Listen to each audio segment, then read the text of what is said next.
আসসালামু আলাইকুম everyone, welcome back to my channel. আমি নুসরাত।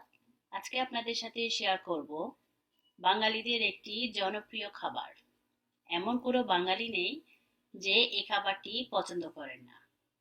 দেখে বুঝতে পেরেছেন, আমি আজকে আপনাদের সাথে শেয়ার করব লুচি আলুর তরকারি। আমার এই রেসিপি যদি আপনাদের ভালো লেগে থাকে তাহলে প্লিজ আমার চ্যানেলটি সাবস্ক্রাইব করবেন আর আমার ভিডিওগুলো লাইক, শেয়ার, কমেন্ট করবেন। চলুন তাহলে শুরু করা যাক। আমি প্রথমে লুচির ডোটা তৈরি করব। এজন্য আমি 1 কাপ ময়দা আর এতে আমি 1/4 কাপ সুজি দিয়েছি। এবার 1 চা চামচ লবণ আর 3 টেবিল চামচের মতো আমি তেল দিয়ে ভালোভাবে মিক্স করব। ময়দার সাথে সুজি দেওয়ার কারণ হচ্ছে লুচিটা অনেক বেশি ফুলকো হবে এবং অনেকক্ষণ মুচমুচে থাকবে। আপনারা চাইলে শুধু ময়দা দিয়েও করতে পারেন। এবার আমি এতে অল্প অল্প পানি দিয়ে একটি সফট ডো তৈরি করব। দেখুন ভিউয়ার্স, আমি অল্প অল্প পানি দিয়ে লুচির ডোটা তৈরি করছি। একেবারে বেশি পানি দেওয়া যাবে না এতে। আমার এখানে টোটাল হাফ কাপের থেকে একটু বেশি পানি লেগেছে। আমি বারে বারে পানি দিচ্ছি আর ডোটা ভালোভাবে মাখাচ্ছি। যখন এরকম পর্যায়ে এসে যাবে তখন আমি আরেকটু সামান্য তেল দিয়ে উপর থেকে ভালোভাবে মেখে 15 থেকে 20 মিনিট আমি এই ডোটা রেস্টে রেখে দিব। এতে ডোটা ভালোভাবে সেট হয়ে যাবে। এবার অন্য একটি কড়াইতে আমি 1/4 কাপ সরষের তেল দিয়ে দিয়েছি। এবার এতে 2টো শুকনো মরিচ আর 1 চা চামচ আস্ত জিরে দিয়ে আমি ফোড়ন দিচ্ছি। সরষের তেলের বদলে এখানে সাদা তেল ব্যবহার করা যেতে পারে।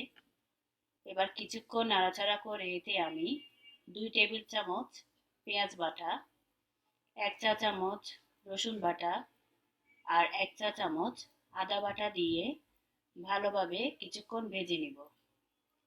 পেঁয়াজ, রসুন, আদার কাঁচা গন্ধ চলে যাওয়া পর্যন্ত এটা আমি ভাজতে থাকব। কিছুক্ষণ ভাজার পর যখন এর থেকে কাঁচা গন্ধ চলে যাবে তখন আমি এতে বাকি মশলা ব্যবহার করব।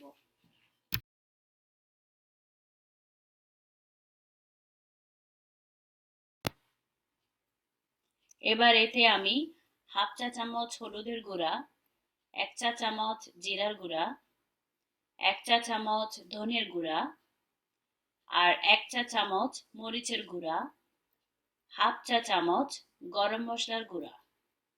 এবার সব উপকরণ আমি ভালোভাবে মেশাবো।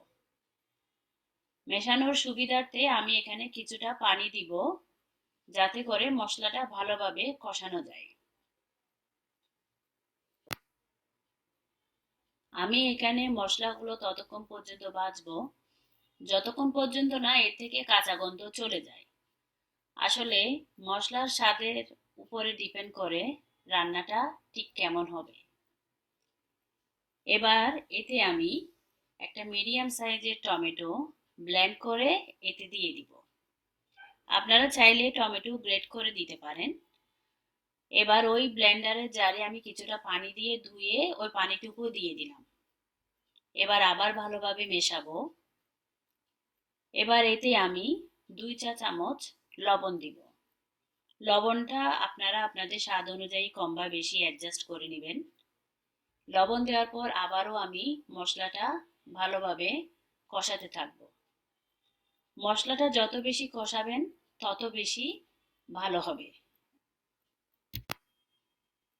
আমি এই মশলা প্রায় 3 থেকে 4 মিনিটের মতো ভেজে নিয়েছি।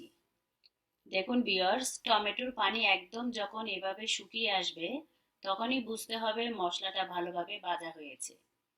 এবার এতে আমি 3টা মিডিয়াম সাইজের নতুন আলু সেদ্ধ দিয়ে দিলাম।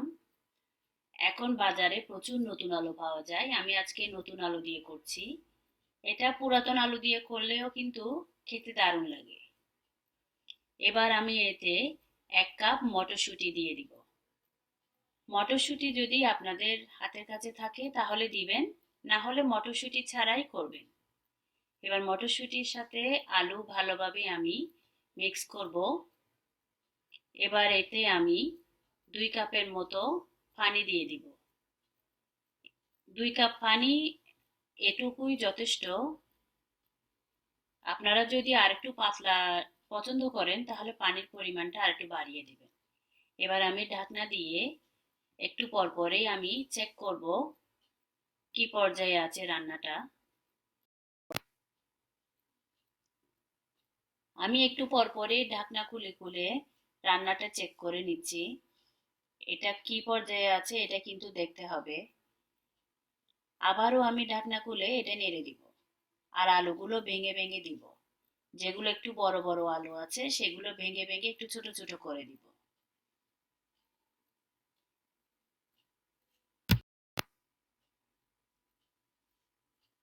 এবার এতে আমি স্বাদ বাড়ানোর জন্য 1 চামচ চিনি দিয়ে দিব।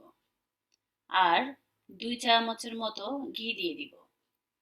চিনি আমি এজন্য দিয়েছি যেহেতু এতে আমি টমেটো ব্যবহার করেছি, তাই ব্যালেন্স রাখার জন্য আমি চিনি দিয়েছি। চাইলে আপনারা চিনিটা বাদ দিতে পারেন। তারপর এতে আমি কিছুটা ধনেপাতা দিয়ে এবার আমি এটাকে কিছুক্ষণ দমে রেখে দিব, একদম লো আছে। মিনিট 2 পর আমি ঢাকনা খুলে চেক করব। দেখুন ভিউয়ার্স, আমার আলুর দম একেবারে রেডি হয়ে গিয়েছে। চলুন এবার লুচির প্রিপারেশনে চলে যাই। আমি 20 থেকে 25 মিনিট পর ঢাকনা খুলে দেখেছি আমার লুচির ডো একদম পারফেক্ট হয়েছে। এবার আমি আবার সামান্য একটু ময়ান দিয়ে এবার ছোট ছোট করে লেচি কেটে নিব। আমি আজকে মিডিয়াম সাইজের লুচি বানাবো, তাই আমি সেই অনুযায়ী লেচি কেটে নিচ্ছি। আপনারা যেরকম সাইজের লুচি বানাবেন সেই অনুযায়ী লেচি কেটে নেবেন।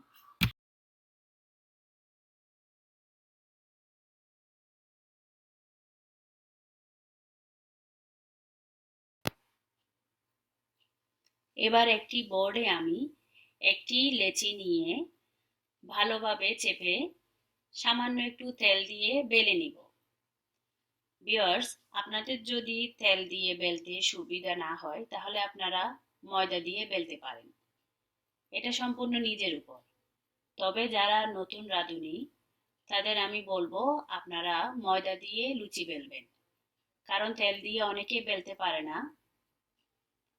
অত বেশি পাতলাও করব না, আমি লুচি অত বেশি মোটাও রাখবো না। আমি এক এক করে সবগুলো লুচি বেলে নিব।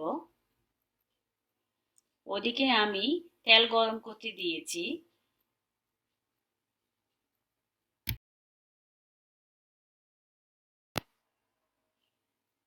লুচির তেল কিন্তু ভালোভাবে গরম হতে হয়। একদম বেশি আছে কিন্তু তেল গরম হলে সেই লুচিগুলো অবশ্যই প্রত্যেকটা লুচি ফুলবে। দেখুন ভিউয়ার্স, আমার লুচিগুলো কিন্তু ফুলে উঠেছে। এপিট ওপিট একবার একবার উল্টানোর পর আমি প্রত্যেকটা লুচি তুলে রাখবো। চুলার আঁচের দিকে আপনারা খেয়াল রাখবেন, চুলার আঁচ যেন কোনো অবস্থায় না কমে।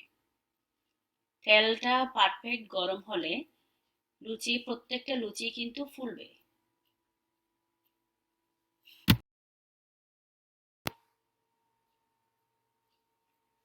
এভাবে করে আমি প্রতিটা লুচি একে একে করে ভেজে নিব। দেখুন ভিউয়ার্স, আমার সবগুলো লুচি কিন্তু সুন্দরভাবে ফুলে উঠেছে। এবার গরম গরম উপভোগ করুন পরিবারের সদস্যদের সাথে। আর আমার এই রেসিপি আপনারা অবশ্যই একবার হলেও ট্রাই করবেন আর আমাকে জানাবেন এটা কেমন হয়েছে খেতে। এই রেসিপি আমরা সকালের নাস্তায় কিংবা বিকালেও খেতে পারি। আশা করছি আমার আজকের এই রেসিপি আপনাদের ভালো লেগেছে। যদি ভালো লেগে থাকে প্লিজ আমার চ্যানেলটি সাবস্ক্রাইব করবেন আর আমার ভিডিওগুলো বেশি বেশি শেয়ার করবেন, লাইক শেয়ার কমেন্ট করবেন। আজকে এই পর্যন্তই। নতুন কোনো রেসিপি নিয়ে আবার আপনাদের সামনে আসবো। আল্লাহ হাফেজ।